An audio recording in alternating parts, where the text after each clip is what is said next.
नमस्कार, उत्तराखंड समाचार में आपका स्वागत है। मैं हिना जोशी छेत्री। आइए सबसे पहले नजर डालते हैं आज के मुख्य समाचारों पर। केंद्रीय स्वास्थ्य मंत्री डॉक्टर हर्षवर्धन ने कहा, भारत में कोरोना से रिकवरी दर 95% से अधिक। पहले चरण में 30 करोड़ लोगों को लगेगी वैक्सीन। 2025 तक देश को टीबी मुक्त करने का लक्ष्य।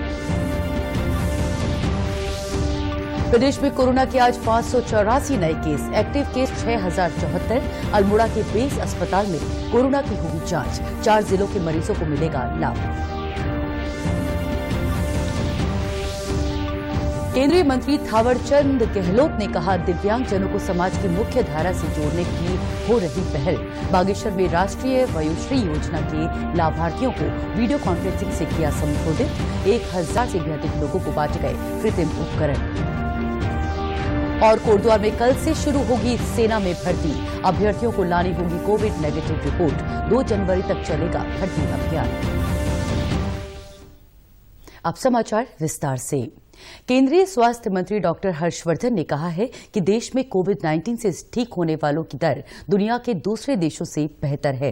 कोविड पर मंत्री समूह की 22वीं बैठक के बाद डीडी न्यूज के साथ खास बातचीत में केंद्रीय स्वास्थ्य मंत्री ने कहा कि देश में कोरोना के मरीजों की संख्या 1 करोड़ से अधिक हो गई है, लेकिन उनमें से 95% से अधिक लोग ठीक होकर अपने घर चले गए हैं। स्वास्थ्य मंत्री ने कहा कि 2025 तक देश से टीबी का उन्मूलन होना केंद्र सरकार का लक्ष्य है। कोविड के पिछले 1 साल की अगर बात करें तो भारत ने कई सारे मुकाम हासिल किए। खासतौर पे रिकवरी रेट अच्छा रहा और केसेस भी कम रहे हैं। हमारे साथ है केंद्रीय स्वास्थ्य मंत्री डॉक्टर हर्षवर्धन। उनसे जानना चाहते हैं कि सर, जो भारत की अब तक की जो अचीवमेंट रही है उसको आप किस तरह से देखते हैं? देखिए, 2020 में कोविड जब आया था दुनिया में, तो भारत ने सबसे पहले पूरी दुनिया के अंदर 8 जनवरी में इस स्वास्थ्य मंत्रालय में हमने मीटिंग की थी। प्रधानमंत्री ने मोदी जी का नेतृत्व पहले ही दिन से हमको मिला। दुनिया के 2020 में बड़े बड़े देश, अमेरिका का 58%, इटली का 63%, रशिया का 79% और ब्राजील का 86% रिकवरी रेट है। और उसमें आप देख रहे हैं कि हमारा जो रिकवरी रेट है वो 95% से ज्यादा है। कोरोना वैक्सीन को लेकर स्वास्थ्य मंत्री का कहना है कि चरणबद्ध तरीके से वैक्सीन लगाई जाएगी। उन्होंने कहा कि लगभग 30 करोड़ लोगों को प्राथमिकता पर वैक्सीन लगाए जाने का लक्ष्य है। वैक्सीन कब आएगा और किनको लगेगा, क्या आप देशवासियों को कहना चाहेंगे? प्रायोरिटाइज किया गया है क्योंकि सारे देश के लिए तो एक साथ उपलब्ध नहीं है, लेकिन जितनी उपलब्ध है उसके हिसाब से सबसे पहले हेल्थ वर्कर्स हैं सरकारी और प्राइवेट सेक्टर में, फिर फ्रंट लाइन वर्कर्स हैं जिन्होंने फ्रंट से जो है लड़ाई को लड़ा है, और उसके बाद फिर जो है एक कैटेगरी तय की गई है क्योंकि जो 50 साल से ऊपर के जिनको कोमॉर्बिडिटीज़ वगैरह थे और उनकी 80% से ज़्यादा जो मृत्यु हुई है ऐसे लोगों की हुई है। प्रदेश में आज कोरोना संक्रमण के 584 नए मामले सामने आए। वहीं अब एक्टिव केस 6074 हो गए हैं, जबकि अब तक 1408 लोगों की कोरोना के कारण मृत्यु हुई है।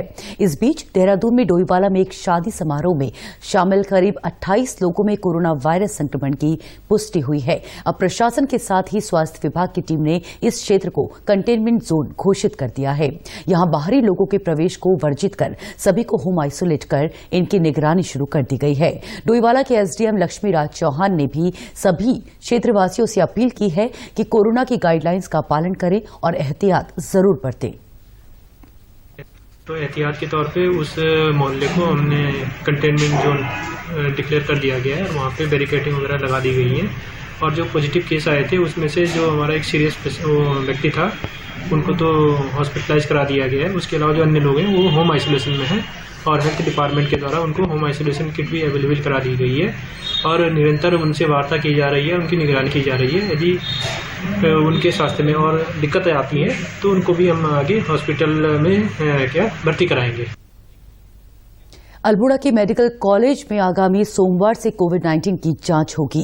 बेस चिकित्सालय में अत्याधुनिक प्रयोगशाला बनकर तैयार हो गई है। मेडिकल कॉलेज के प्राचार्य डॉक्टर रामगोपाल यादव ने इसकी पुष्टि की है। यहां अल्मोड़ा, पिथौरागढ़, बागेश्वर और चंपावत के कोविड सैंपलों की जांच की जाएगी। पहले चरण में 300 लोगों की जांच होगी। कोविड डायग्नोस्टिक लैब के nodal officer doctor Jitendra Devrari ने बताया कि 21 दिसंबर से चारों जनपदों से आए कोविड सैंपलों की जांच की जाएगी।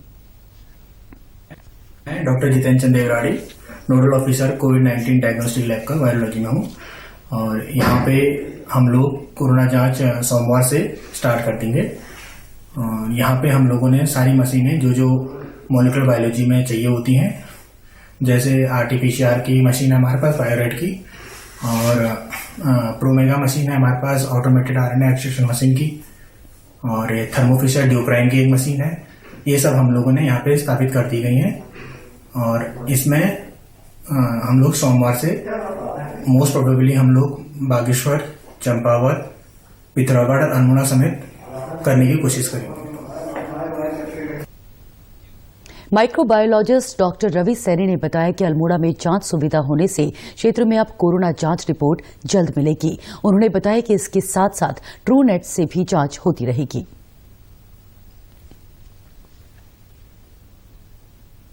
मैं माइक्रोबायोलॉजी हूँ बेस हॉस्पिटल में। और पहले जैसे कि आपको शायद पता होगा कि मैक्सिमम जांचें जो 4 डिस्ट्रिक्ट की थी सारी हल्द्वानी जाती थी या कहीं और जाती थी। उससे लोगों को प्रतीक्षा बहुत करनी पड़ती थी रिपोर्टिंग के लिए, रिजल्ट के लिए।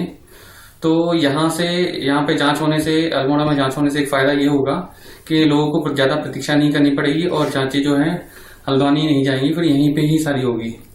पहले जो थी ट्रू नेट की भी यहाँ पे होती है और अभी भी ट्रू नेट की ही चलती रहेगी यहाँ पे भी, और उससे लोगों को काफी राहत मिलेगी और प्रतीक्षा भी कम करनी पड़ेगी।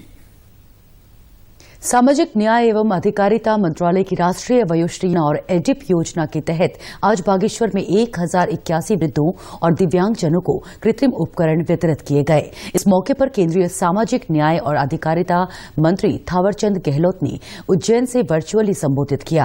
उन्होंने कहा कि वृद्धजनों, दिव्यांगजनों को समाज की मुख्य धारा में जोड़ने और उनके सम्मान के लिए सरकार ने अनेक योजनाएं चलाई हैं। केंद्रीय मंत्री ने कहा कि दिव्यांगजनों और वरिष्ठजनों की आवश्यकता को महसूस करते हुए देश में अब तक 5330 शिविर आयोजित कर करीब 8 लाख से ज्यादा लोगों को लाभान्वित किया गया है।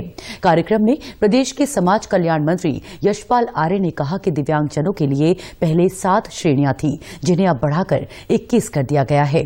उन्होंने कहा कि दिव्यांगजनों की मदद करने का लक्ष्य हम सभी का होना चाहिए ताकि वो अपने को समाज से दूर महसूस न करें।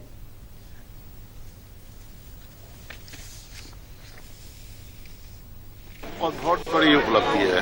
जो असहाय हैं, जो दिव्यांग हैं, जो कमजोर, शरीर के कमजोर हैं, जो सुन नहीं सकते हैं, जो चल नहीं सकते हैं, उनको कृत्रिम अंग यहाँ पर दिए गए हैं। व्हील चेयर दी गई है, हेयरिंग एड दिए गए हैं और छड़ी दी गई है, दांतों की बत्तीसी दी गई है। 87 लाख रुपया आज के मूल्य के कृत्रिम अंग यहाँ पर आज वितरित किए गए हैं। एक निजी कंपनी की मदद से शिविर में दिव्यांगजनों को कृत्रिम अंगों के साथ ही कृत्रिम दांत, बैसाखी, छड़ी और कान की मशीन आदि वितरित की गई। मिली है और ये छड़ी मिली है। अभी दांत वो चश्मा मिलने वाला है। ठीक है, परेशानी एक तो आंखें कम दिखती है, दूसरा कमर में दर्द थी, पैर में ये चोट है, इसलिए चलने में परेशानी हो रही थी। कोटद्वार में कल से सेना की भर्ती शुरू हो रही है। ये भर्ती अभियान कल से आगामी 2 जनवरी तक चलेगा। भर्ती कोटद्वार स्थित गब्बर सिंह कैंप के बलवीर स्टेडियम में होगी। सभी अभ्यर्थियों को कोविड नेगेटिव रिपोर्ट लानी होगी। भर्ती के लिए प्रशासन ने व्यापक इंतजाम किए हैं। भर्ती अधिकारी कर्नल विनीत वाजपेयी ने बताया कि सभी तैयारियां पूरी हो चुकी हैं। सर्द मौसम को देखते हुए अब रिपोर्टिंग का समय सुबह 5 बजे कर दिया गया है, जबकि पहले ये समय रात के 1 बजे था। भर्ती स्थल पर कोविड-19 की जांच की उचित व्यवस्था भी की गई है। रैली कल से शुरू हो रही है। उत्तरकाशी का पहला दिन है, उत्तरकाशी जिले का, और कैंडिडेट्स की जो एंट्री की टाइमिंग थी पहले रात को 1 बजे थी, जिसको अभी सर्दी को देखते हुए और कम टेम्परेचर को देखते हुए हम लोगों ने 5 बजे कर दिया है। तो 5 बजे से कैंडिडेट्स एंटर करेंगे रैली ग्राउंड में। कोविड के लिए गढ़वाल के 7 जिलों में जिला प्रशासन की तरफ से कोविड टेस्ट हो रहा है कैंडिडेट्स का, और यहाँ भी एक टीम रहेगी जो सस्पेक्टेड कैंडिडेट्स का ऑन द स्पॉट टेस्ट करेगी। किसी प्रकार की कोई दिक्कत नहीं, हम पूरी तरीके से तैयार हैं। टिहरी जिले के धनौल्टी विधानसभा क्षेत्र के सौंधना गांव में सौंग बांध का निर्माण किया जाना है। इस बांध से देहरादून को 24 घंटे पेयजल उपलब्ध होगा। सौंग बांध की डिटेल प्रोजेक्ट रिपोर्ट तैयार हो चुकी है। सौंग बांध निर्मित होने के बाद यहां से 100 साल तक 150 MLD पानी उपलब्ध रहेगा। बांध निर्माण के लिए सिंचाई विभाग की सभी तकनीकी स्वीकृति भी ले ली गई है। वन एवं पर्यावरण मंत्रालय की फॉरेस्ट एडवाइजरी कमेटी ने सौंग बांध परियोजना को मंजूरी दी है। सिंचाई विभाग के अधिशासी अभियंता VK मौर्य का कहना है कि बांध की 1580 करोड़ की DPR तैयार की गई है। बांध निर्माण से पहले सड़कों और पुलों के निर्माण की DPR तैयार कर उस पर काम किया जा रहा है। जैसे शासन की नीति तय होगी तो तब जाकर वो एस्टीमेट में प्रावधान किया गया है जो 1580 करोड़ का है, उसमें सारे प्रावधान किए गए हैं। जैसी शासन से स्वीकृति मिलती है तो सबसे काम किया जाएगा। सौंग बांध के निर्माण को लेकर टिहरी के 4 गांवों के 150 परिवारों को दूसरी जगह बसाने की तैयारी की जा रही है। सिंचाई विभाग ग्रामीणों के लिए जमीन का निरीक्षण भी कर रहा है। तो लगभग अगस्त माह में, अगस्त के लास्ट वीक्स में इसको शासन को भेजा जा चुका है और उस पर जो भी क्वेरी थी उसका जवाब दिया जा चुका है। नैनीताल जिले के नाई गांव निवासी चंदन नयाल कई वर्षों से जंगल में पेड़ लगाकर पर्यावरण बचाने की मुहिम में जुटे हैं। चंदन अब तक गांव आसपास के जंगल और अन्य स्थानों पर 40,000 से अधिक पेड़ लगा चुके हैं। चंदन की शुरुआती पढ़ाई महानगर में हुई और गर्मियों में उनका अपने गांव नाई में आना जाना होता था और उस समय जंगलों में काफी आग लगी रहती थी, जिसे देखकर चंदन नयाल पर्यावरण संरक्षण को लेकर गंभीर हुए। उन्होंने बताया कि जब वे 12वीं कक्षा में थे तब से पेड़ लगा रहे हैं।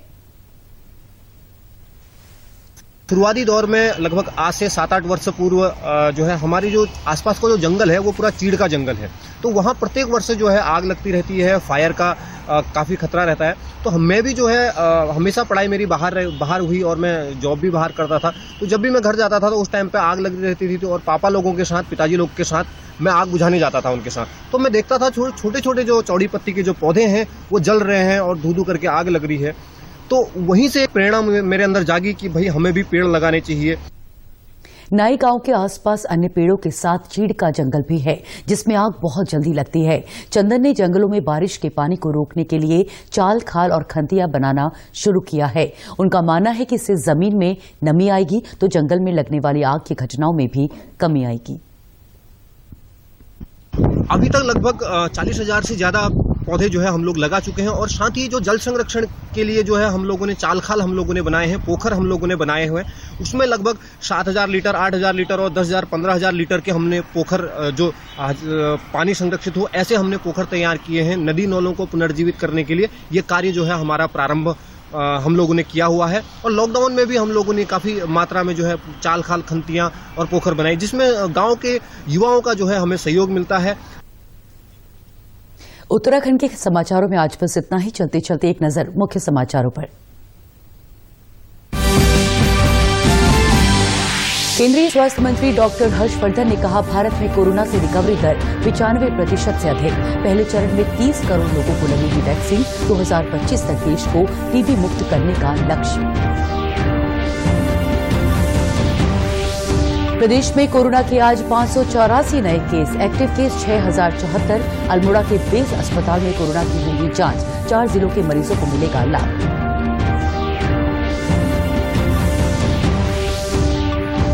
केंद्रीय मंत्री थावरचंद गहलोत ने कहा, दिव्यांगजनों को समाज की मुख्य धारा से जोड़ने की हो रही पहल।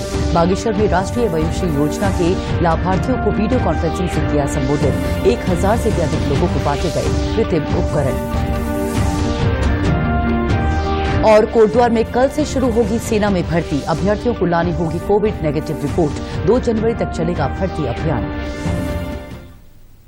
उत्तराखंड की खबरों के लिए आप हमसे सोशल मीडिया के माध्यम से भी जुड़ सकते हैं। हमारा ट्विटर हैंडल है DD_News_देहरादून। हमारा फेसबुक पेज है DD न्यूज उत्तराखंड और हमारे YouTube channel DD news Uttarakhand को भी आप सब्सक्राइब कर सकते हैं। कोरोना संक्रमण से बचने के लिए मास्क का अनिवार्य रूप से और सही ढंग से प्रयोग करें। साथ ही सामाजिक दूरी का ख्याल रखें। नियमित रूप से हाथ धोएं और याद रखें, कोरोना को हराना है, मास्क जरूर लगाना है। नमस्कार।